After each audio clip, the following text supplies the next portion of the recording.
शौर्य रणरागिणी न्यूज साठी उज्ज्वला चौधरी, उपसंपादिका रवींद्र जोशी गुरुजी यांचे घरी गौरी आणि गणेशाचे आगमन जल्लोषात। सविस्तर वृत्तांत। गौरी गणेश सजावट स्पर्धेच्या निमित्ताने शौर्य रणरागिणीची टीम कामटवाडा परिसरात राहणाऱ्या श्रीयुत रवींद्र जोशी यांचे घरी गौरी गणेशाच्या दर्शनासाठी हजर झाली।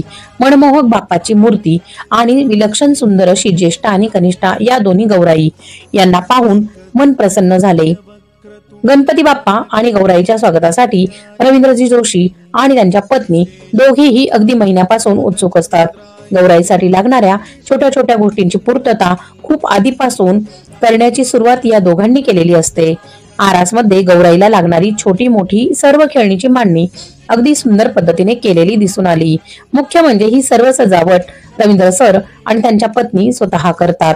गणपती बाप्पासाठी लागणारे मोदक असो किंवा गौराईसाठी लागणाऱ्या प्रसादाच्या सर्व वस्तूंची तयारी ते अगदी आनंदाने आणि स्वतः तयार करतात। कोणतीही जास्तीची मिठाई किंवा बाहेरचे पदार्थ आणणे ते टाळतात। घरच्या आणि स्वतःच्या हाताने बनवलेल्या पदार्थांचा नैवेद्य गणपती बाप्पांना आणि गौराईला दाखवला जातो। पारंपरिक जुन्या पद्धतीने चालत आलेल्या रूढी परंपरा पाळण्याचा रवींद्र जोशी सर आणि त्यांच्या पत्नी पूर्णपणे प्रयत्न करत असतात आणि संस्कृतीला साजेशी अशी सुंदर आणि साधी अशी आरास गणपती बाप्पा जवळ आणि गौराई जवळ त्यांनी केलेली होती।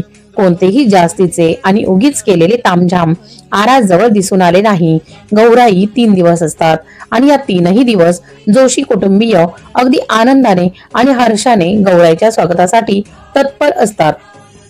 एवढेच नाही तर रवींद्र जोशी सर हे दत्तभक्त देखील आहेत।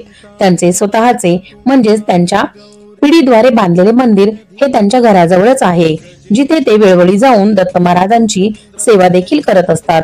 त्या मंदिराची आपल्या परीने ते पूर्णपणे काळजी घेतात। जाणून घेऊया अधिक विस्तृत माहिती रवींद्र जोशी यांच्याकडून त्यांच्या या खास मुलाखतीच्या माध्यमातून। नमस्कार, शौर्य रणरागिणी न्यूज मध्ये सर्व प्रेक्षकांचं हार्दिक स्वागत।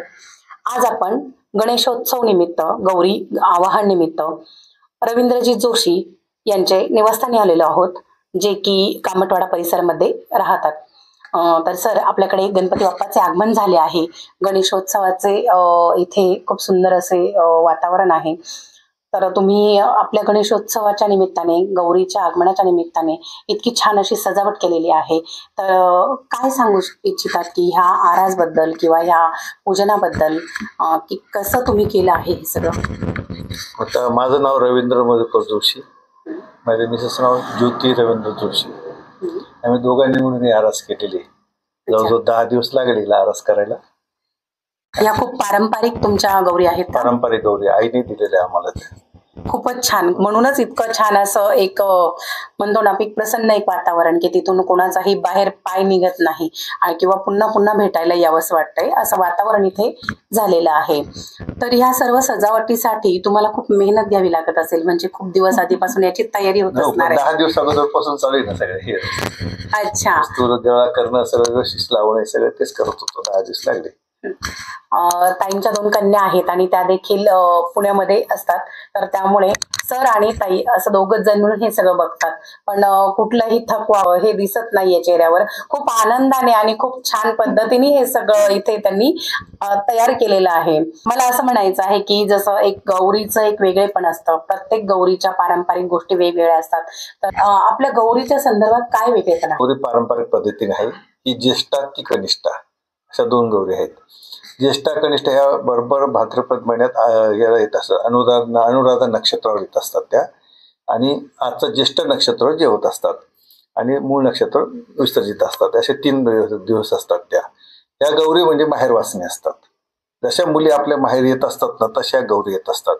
आल्यानंतर मग त्यांना पूर्ण अंगणात फिरवणं वगैरे सर्व करून त्यांना स्थापन केलं जातं आणि त्या झाल्यानंतर मग त्यांना जसं आज सगळ्यांना म्हणजे जसं माहेरी आल्यानंतर त्यांना जेवण वगैरे सर्व ते साजशृंगार करावा लागतो, त्याप्रमाणे ते सगळ्या यथासांग पद्धतीने असते।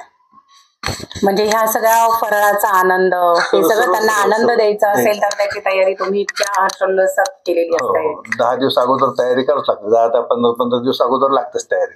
अगदी बरोबर आहे. म्हणजे 2 हात नाही 4 हात नाही कितीही हात असतील तरी कमी पडतात, परंतु ते करताना आनंद मात्र गगनात मावत नसतो. तुमचा एक छान असा काळ महिंद्रा अँड महिंद्रा कंपनीमध्ये तुम्ही व्यतीत केलेला आहे. तर त्या संदर्भातले काही क्षण किंवा तुमच्या जीवनातले काही क्षण जे तुम्हाला आमच्या प्रेक्षकांसोबत शेअर करावेसे वाटतात तर ते तुम्ही करावेत असं मला वाटतं. काय आता महिंद्रामध्ये सर्व्हिस केलेली आहे, रिटायर झालेलो आहे आता मी. माझे मित्र परिवारांबरोबर राहिलेले पहिल्यापासून ही आवड आहे. पहिल्यापासून सजावट वगैरे ही पहिल्यापासून करत आलेलो आहे. आता रिटायर असल्यामुळे 5-6 महिने झाले रिटायर झालेलो आहे. आता त्या पद्धतीने चाललंय. आता त्या सगळ्या आता सेवेतच राहतो आणि मंदिरात असतो सेवेला. इच्छाशक्ती दत्त मंदिर आहेत, मंदिरात सेवा करत असतो आणि बाकीचे काळ इथे असतो. मला प्रेक्षकांना सांगायला आनंद होईल की इच्छाशक्ती दत्त मंदिर हे सरांचं स्वतःचं आहे. ते खूप मोठे दत्त सेवक आहेत. आपण सरांच्याच तोंडून त्यांच्या सेवेबद्दल काही गोष्टी जाणून घेऊयात. आता माझा जन्मच लहानपणापासून माझ्या आजोबांनीच कडे झालेला आहे. माझे आजोबा हे दत्त संप्रदायी, मी टेंबे स्वामींचे शिष्य आहे आणि त्याच्यानंतर ही परंपरेनुसार आमच्या सर्व गोष्टी चालू आहे. आणि आमच्या दत्त संप्रदाय असल्यामुळे आम्ही लहानपणापासून त्याच्यातच आहे. त्यामुळे अख्खा आयुष्य त्याच्यातच गेलेलं आहे. आजोबांनीच मंदिर बांधलेलं आहे. आजोबांच्याच आशीर्वादाने सगळं चाललेलं आहे.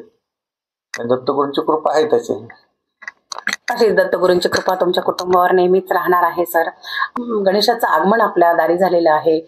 गौरींचं आवाहन आपण इथे केलेलं आहे. अशी कुठली गोष्ट तुम्ही बाप्पाकडे मागू इच्छितात किंवा गौरीकडे मागू इच्छितात की जी अशी वाटते की आता इथून पुढे बाप्पाने तुमच्या आयुष्यात ती द्यावी किंवा ते स्वप्न तुमचं पूर्ण करावं? पहिली गोष्ट अशी की परमेश्वराकडे काही मागायची गरज नाही. माणसाला सर्व गोष्टी मिळालेल्या असतात, फक्त माणसाला त्या नीट पाहतात त्या हा सगळा मोठा प्रश्न आहे. बरोबर आहे. परमेश्वर सगळं देत असतो माणसाला, पण माणसाला काय असतं भौतिक गोष्टीच्या मागे लागलेला असतो ना, त्याच्यामुळे त्याला आध्यात्मिक जर असला ना तो त्याला सगळ्या गोष्टी मिळालेल्या असतात. त्याला संपूर्ण गोष्टी मिळाल्या, तो बाकीची काही मागायची गरजच नाही आणि परमेश्वर तुम्हाला देतोच आहे. बरोबर आहे. तुम्हाला घेता आला पाहिजे हा प्रश्न तुमचा आहे ना. काय घ्यायचं तुम्ही ठरवायचं. अगदी बरोबर आहे. खूप छान आणि समर्पक उत्तर सरांनी आपल्याला दिलेलं आहे. देवाकडे काही मागण्याची गरजच नाही, मनात इच्छा व्यक्त केलेली आहे तर ती तुम्हाला मिळाल्याशिवाय राहत नाही, असं सरांचं उत्तर खरंच खूप छान वाटलंय आणि मनाला भावून गेलं आहे. त्यांनी इथे जी गणेश बाप्पाची मूर्ती स्थापन केलेली आहे, गौरींची स्थापना केलेली आहे, अगदी मन भावून जाणारं वातावरण यांच्या निवासस्थानी दिसून येत आहे. आज शौर्य रणरागिणी टीमकडनं मी सरांना आणि ताईंना अशा शुभकामना करू इच्छिते की त्यांनी तुमच्या आयुष्यामध्ये खूप छान आनंद द्यावा, खूप छान असं पुढचं तुमचं आयुष्य असावं, दीर्घायुष्य तुम्हाला लाभो. शौर्य रणरागिणी टीमच्या वतीने तुम्हाला खूप खूप शुभकामना. धन्यवाद. जय गुरुदेव दत्त.